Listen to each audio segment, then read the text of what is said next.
আসসালামু আলাইকুম বন্ধুরা, আশা করি আপনারা অনেক ভালো আছেন। আমরাও অনেক ভালো আছি। তো এই যে শীতকালের পিঠা খাওয়া শুরু হয়েছে। বলুন তো এটি কী পিঠা বলে? এটি বলে পাটিসাপটা পিঠা। এই যে দুধ, গুড়, হালকা একটু লবণ দিয়ে ভালো করে আমি জাল করে এখানে দিয়ে দিব সুজি আর নারকেল। এটা একটা হালুয়া পাক করব। হালুয়া পাক করে তারপরে এই পাটিসাপটা পিঠা তৈরি করে নেব। তাহলে দেখুন বন্ধুরা, আজকে পাটিসাপটা পিঠাটা কিভাবে তৈরি করছি। এই যে নারকেল আছে, নারকেলটি দিয়ে দিচ্ছি।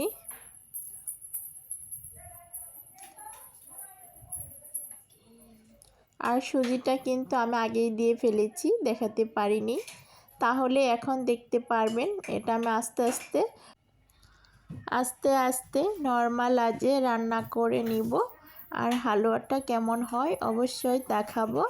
তারপরে পিঠাটা বানিয়ে নেব। এই যে দেখুন হালুয়াটা কি সুন্দর হয়ে গেছে। নামিয়ে বেড়ে দিয়েছি জোড়ানোর জন্য।